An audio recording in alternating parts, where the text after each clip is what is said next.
छत्तीसगढ़ देख रहे हैं आप। मैं हूं अपर्णा मौजम। शुरुआत कर रहे हैं जबलपुर की खबर के साथ, जहां दो पक्षों के बीच मारपीट हुई है। पैसों के लेन देन को लेकर विवाद हुआ। दोनों ही पक्षों के बीच जमकर चले लाठी डंडे। बड़ी खबर आपको यहां बता रहे हैं। दो पक्ष किस तरह से आमने सामने आ गए, वो तस्वीरें भी हम आपको दिखाएंगे। झगड़ा यहां पैसों के लेन देन को लेकर हुआ था और जमकर सरे रहा।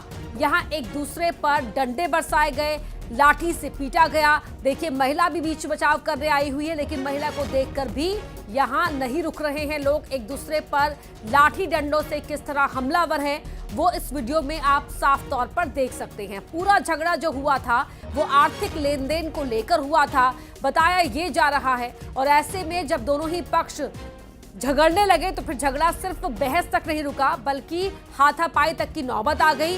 लाठी डंडों से एक दूसरे पर जमकर हमला करने लगे।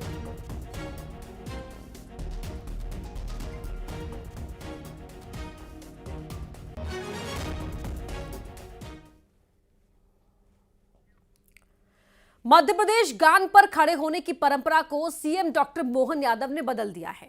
रविंद्र भवन में आयोजित कार्यक्रम के दौरान मोहन यादव ने इसे लेकर अपनी बात भी रखी। उधर कांग्रेस सीएम का समर्थन तो कर रही है, लेकिन साथ ही सवाल भी उठा रही है।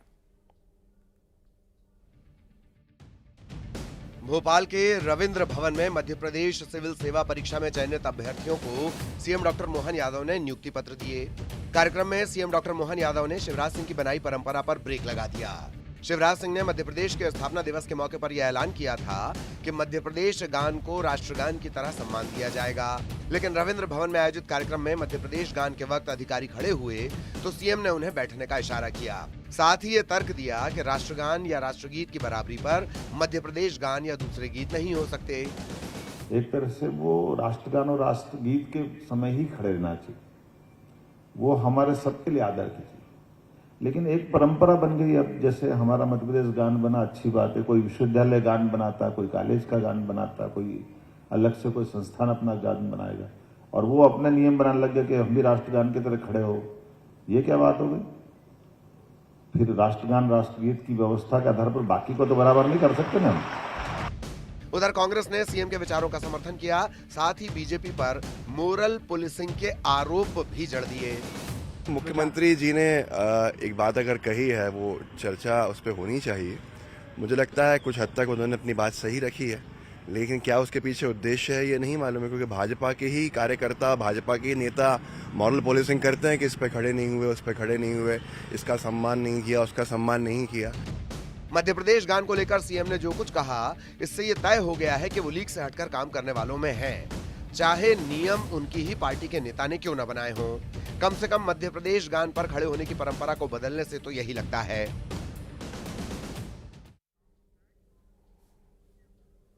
अधिकारियों के खराब रवैये पर सीएम सख्त हैं। सिंगरौली के चितरंगी एसडीएम का सीएम के निर्देश के बाद हटा दिया गया। उधर कांग्रेस ने बीजेपी के शासनकाल में अधिकारियों की बदसलूकी बढ़ने के आरोप लगाए हैं।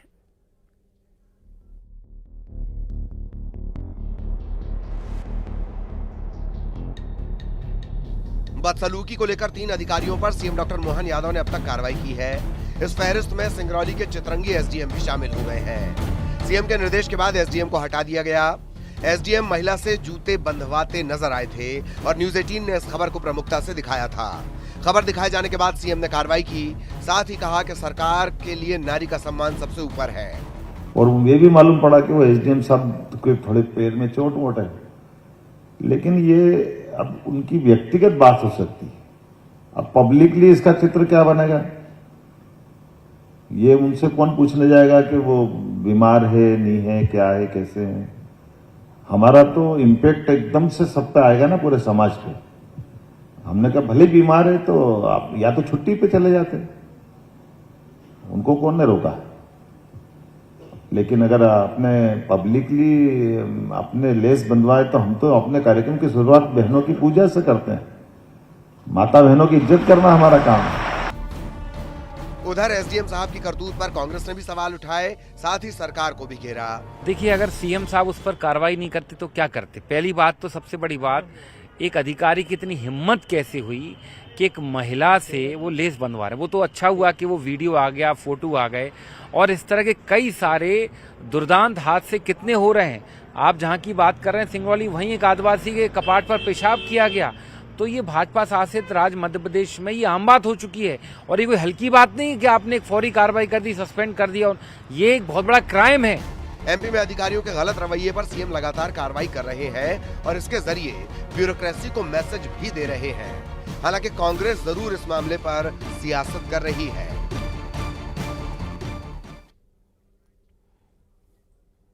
वहीं कांग्रेस और बीजेपी ने लोकसभा चुनाव को लेकर तैयारियां शुरू कर दी हैं। भोपाल में बीजेपी ने गांव चलो अभियान पर मंथन किया, तो उधर कांग्रेस की प्रदेश अध्यक्ष ने इंदौर के राऊ विधानसभा में कार्यकर्ता सम्मेलन किया।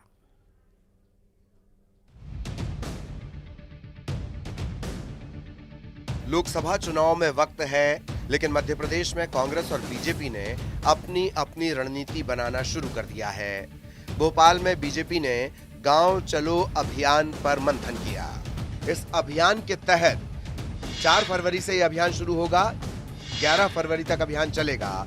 बीजेपी नेता एक दिन गांव में बिताएंगे, सीएम से लेकर सामान्य कार्यकर्ता तक गांव जाएंगे, केंद्र और राज्य की योजनाएं गांव में बताएंगे।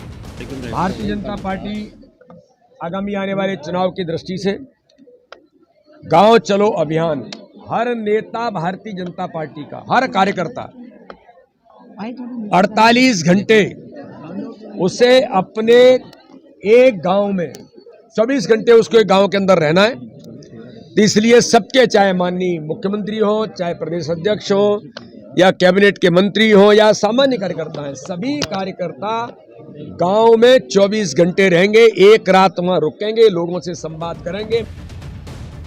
उधर विधानसभा में मिली करारी शिकस्त के बाद कांग्रेस भी लोकसभा चुनाव को लेकर सक्रिय है।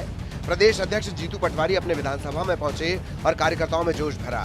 इस सीट से विधानसभा चुनाव में जीतू पटवारी हार गए थे, लिहाजा जीतू ने कार्यकर्ताओं का उत्साह बढ़ाया और लोकसभा चुनाव के लिए जुट जाने की अपील की। तो दोनों ही दल लोकसभा चुनाव की तैयारियों में जुट गए हैं। कामयाबी किसे मिलती है, ये आने वाले वक्त में साफ हो जाएगा।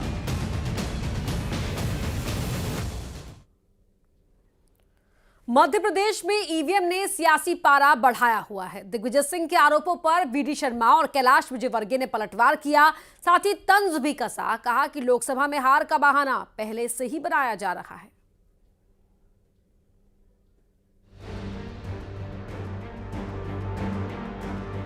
भोपाल में कल दिग्विजय सिंह ने ईवीएम से वोटिंग पर सवाल उठाए थे। दिग्विजय सिंह ने आरोप लगाए थे कि चुनाव आयोग के पास टेक्निकल एक्सपर्ट्स की कोई टीम नहीं है, ईवीएम में सॉफ्टवेयर की जांच की कोई व्यवस्था नहीं है। ऐसे में उन्होंने कहा कि लोकतंत्र क्या उनके हाथ में सौंप दें जो सॉफ्टवेयर डालते हैं, और सॉफ्टवेयर डालने वाला तय करेगा, सॉफ्टवेयर बनाने वाला तय करेगा कि सरकार किसकी बनेगी। क्या 140 करोड़ के देश में जहां 90 करोड़ से ज्यादा मतदाता है, उनका भाग्य हम उन चंद लोगों के हाथ में सौंप दें जो कि सॉफ्टवेयर तैयार करते हैं। उधर दिग्गी राजा के ईवीएम राग पर बीजेपी ने निशाना साधा। कैलाश विजयवर्गीय ने लोकसभा चुनाव के पहले ही हार मान लेने का तंज कसा, तो वहीं वीडी शर्मा ने देश को गुमराह करने के आरोप जड़े। दिग्विजय सिंह जी को लग गया कि लोकसभा में हार रहे और नहीं जीत सकते, इसलिए अभी से उन्होंने ग्राउंड बनाना चालू कर दिया, बहाना बनाना चालू कर दिया कि हम हार क्यों रहे। तो दिग्विजय सिंह जी बहुत चतुर राजनेता हैं, उनको मालूम है कि उनकी जमीन खत्म हो गई। गुमराह और झूठ और छल कपट की राजनीति करने का प्रयास किया। अब जनता समझ चुकी है, चाहे वो केजरीवाल हो, चाहे ममता बनर्जी हो, चाहे कोई भी हो, इन सब के दोहरे चरित्र सामने हैं। उसमें मध्य प्रदेश के पूर्व मुख्यमंत्री दिग्विजय सिंह तो पहले नंबर पर हैं। उधर बीजेपी के तंज पर कांग्रेस ने भी पलटवार किया है। उनके पॉलिटिकल मार्क्स बढ़ते हैं। जहां तक ईवीएम का प्रश्न है, वीडी शर्मा जी हमें टाइम दे दें, हम भारतीय जनता पार्टी के दफ्तर में भी वो डेमो दिखा सकते हैं। कल जो माननीय दिग्विजय सिंह जी ने अपने बंगले पर ईवीएम की करतूतों को सार्वजनिक किया है, विशेषज्ञों के माध्यम से, उसका जवाब माननीय वी डी शर्मा साहब ने। ईवीएम पर कांग्रेस इन दिनों लगातार सवाल उठा रही है। हालांकि देश में ईवीएम के जरिए चुनाव की शुरुआत के समय कांग्रेस का समर्थन भी रहा है। ऐसे में दिग्विजय सिंह का ईवीएम पर सवाल सियासी ज्यादा लगता है। यही वजह है कि बीजेपी हमलावर भी है। Bureau report, news 18, Madhya Pradesh, Chhattisgarh. और आइए अब सुनते हैं गणतंत्र दिवस की पूर्व संध्या पर राष्ट्रपति द्रौपदी मुर्मू का राष्ट्र के नाम पर संदेश। समृद्ध बनाने के लिए मैं कर्पूरी जी को अपनी श्रद्धांजलि अर्पित करती हूँ। हमारे गणतंत्र के मूल भावना से एकजुट होकर 140 करोड़ से अधिक भारतवासी एक कुटुंब के रूप में रहते हैं। दुनिया के सबसे बड़े इस कुटुंब के लिए सह अस्तित्व की भावना भूगोल द्वारा थोपा गया बोझ नहीं है, बल्कि सामूहिक उल्लास का सहज स्रोत है, जो हमारे गणतंत्र दिवस के उत्सव में अभिव्यक्त होता है। इस सप्ताह के आरंभ में हम सबने अयोध्या में प्रभु श्री राम के जन्म स्थान पर निर्मित भव्य मंदिर में स्थापित मूर्ति की प्राण प्रतिष्ठा का ऐतिहासिक समारोह देखा। भविष्य में जब इस घटना को व्यापक परिप्रेक्ष्य में देखा जाएगा, तब इतिहासकार भारत द्वारा अपने सभ्यतागत विरासत की निरंतर खोज में युगांतकारी आयोजन के रूप में इसका विवेचन करेंगे। उचित न्यायिक प्रक्रिया और देश के उच्चतम न्यायालय के निर्णय के बाद मंदिर का निर्माण कार्य आरंभ हुआ। अब ये एक भव्य संरचना के रूप में शोभायमान है। ये मंदिर न केवल जन जन की आस्था को व्यक्त करता है, बल्कि न्यायिक प्रक्रिया में हमारे देशवासियों की अगाध आस्था का प्रमाण भी है। प्यारे देशवासियों, हमारे राष्ट्रीय त्यौहार ऐसे महत्वपूर्ण अवसर होते हैं जब हम अतीत पर भी दृष्टिपात करते हैं और भविष्य की ओर भी देखते हैं। पिछले गणतंत्र दिवस के बाद के एक वर्ष पर नज़र डालें तो हमें बहुत प्रसन्नता होती है। भारत की अध्यक्षता में दिल्ली में G20 शिखर सम्मेलन का सफल आयोजन एक अभूतपूर्व उपलब्धि थी। G20 से जुड़े आयोजनों में जन सामान्यों की भागीदारी विशेष रूप से उल्लेखनीय है। इन आयोजनों में विचारों और सुझावों का प्रभाव ऊपर से नीचे की ओर नहीं, बल्कि नीचे से ऊपर की ओर था। उस भव्य आयोजन से ये सीख भी मिली है कि सामान्य नागरिकों को भी ऐसे गहन तथा अंतर्राष्ट्रीय महत्व के मुद्दे में भागीदार बनाया जा सकता है, जिसका प्रभाव अंततः उनके अपने भविष्य पर पड़ता है। G20 शिखर सम्मेलन के माध्यम से ग्लोबल साउथ की आवाज़ के रूप में भारत के अभ्युदय को भी बढ़ावा मिला, जिससे अंतर्राष्ट्रीय संवाद की प्रक्रिया में एक आवश्यक तत्व का समावेश हुआ। जब संसद ने ऐतिहासिक महिला आरक्षण विधेयक पारित किया, तो हमारा देश स्त्री पुरुष समानता के आदर्शों की ओर आगे बढ़ा। मेरा मानना है कि नारी शक्ति बंधन अधिनियम महिला सशक्तिकरण का एक क्रांतिकारी माध्यम सिद्ध होगा। इससे हमारे शासन की प्रक्रियाओं को बेहतर बनाने में भी बहुत सहायता मिलेगी। जब सामूहिक महत्व के मुद्दों पर महिलाओं की भागीदारी बढ़ेगी, तो हमारी प्रशासनिक प्राथमिकताओं का जनता की आवश्यकताओं के साथ बेहतर सामंजस्य बनेगा। इसी अवधि में भारत चंद्रमा के दक्षिणी ध्रुव के क्षेत्र पर उतरने वाला पहले देश बना। तो गणतंत्र दिवस की पूर्व संध्या पर राष्ट्रपति का राष्ट्र के नाम संबोधन आप सुन रहे थे। बढ़ते हैं आप खबरों की ओर एक बार फिर। सीएम डॉक्टर मोहन यादव दिल्ली दौरे पर हैं। सीएम ने केंद्रीय मंत्री धर्मेंद्र प्रधान और वित्त मंत्री निर्मला सीतारमण से मुलाकात की। मुख्यमंत्री ने बताया कि राज्य के विकास पर चर्चा हुई है। साथ ही वित्त मंत्री ने आर्थिक तौर पर राज्य को मदद करने की बात कही है। राज्य के बजट में केंद्र सरकार राज्य को पूरी मदद करेगी। IIT इंदौर के उज्जैन सैटेलाइट परिसर को सैद्धांतिक रूप से मंजूरी मिल गई है। केंद्रीय मंत्री धर्मेंद्र प्रधान से सीएम ने मुलाकात की और इस दौरान सैटेलाइट परिसर पर भी चर्चा हुई। सीएम ने मंत्री को MP में आने का निमंत्रण भी दिया।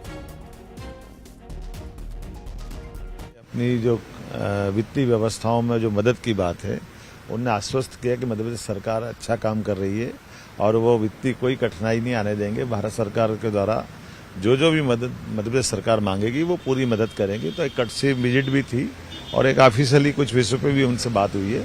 मुझे पूरा भरोसा है श्रीमती निर्मला वित्त मंत्री जी द्वारा हमको पूरी मदद मिलेगी। बड़ी खबर आपको बता रहे हैं जबलपुर से, जहां पूर्व मुख्यमंत्री शिवराज सिंह चौहान की पत्नी को नोटिस हाईकोर्ट ने जारी किया है। साधना सिंह को कांग्रेस नेता अजय सिंह की याचिका पर हाईकोर्ट ने ये नोटिस जारी किया है। इससे पहले लोअर कोर्ट में सुनवाई पर भी रोक लगाई गई थी। मानहानि के मामले में याचिका कांग्रेस नेता अजय सिंह की ओर से दायर की गई है। अजय सिंह पर साधना सिंह की मानहानि का आरोप है। तो कांग्रेस नेता अजय सिंह की याचिका पर ये नोटिस जारी किया गया है। साधना सिंह को हाईकोर्ट ने नोटिस जारी किया है।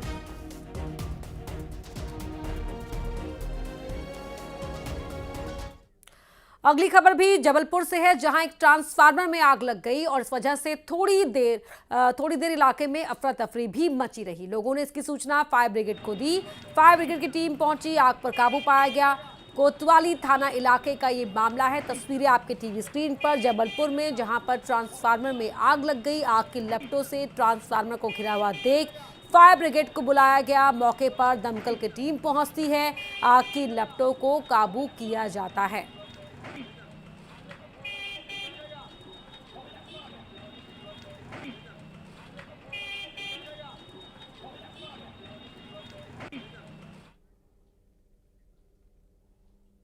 सागर में पुलिस ने बदमाशों को सबक सिखाया। बदमाशों का सड़क पर पुलिस ने जुलूस निकाला। इन लोगों को पुलिस पैदल ही कोर्ट लेकर पहुंची। पुलिस की गिरफ्त में आए ये बदमाश कई वारदातों में शामिल रहे हैं।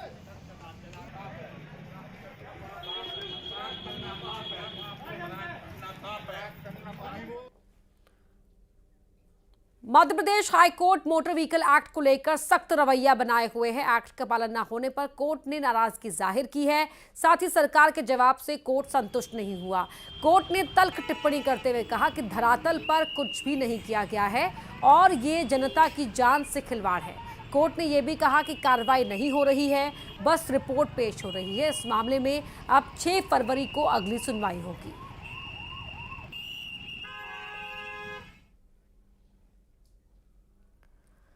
जबलपुर में धान खरीद में बड़े घोटाले का खुलासा हुआ। स्टॉक की जांच के दौरान 48,000 क्विंटल का अंतर मिला है, जबकि 98,000 क्विंटल धान की खरीद हुई थी। वहीं स्टॉक में केवल 50,000 क्विंटल धान मिला। इस मामले में समिति प्रबंधन समेत 5 लोगों पर एफआईआर दर्ज की गई है। धान घोटाले का ये मामला नुनिया कला समिति का है। प्लेबैक सिंगर शान अपने परिवार के साथ महाकालेश्वर मंदिर पहुंचे। शान महाकाल मंदिर में भस्म आरती में भी शामिल हुए। शान ने बताया कि 1 साल में 2 बार यहां आने का सौभाग्य उन्हें मिला है।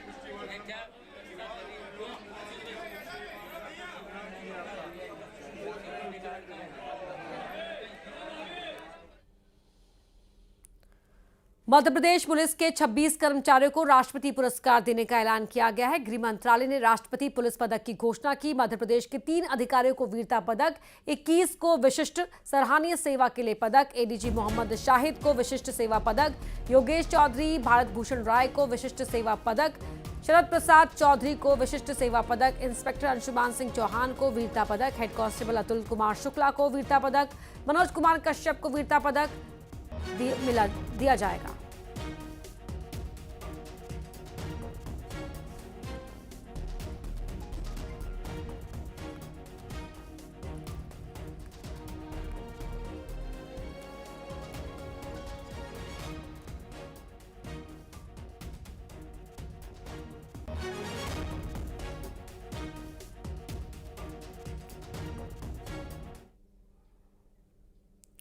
और आइए अब देखते हैं तेज रफ्तार में टॉप 20।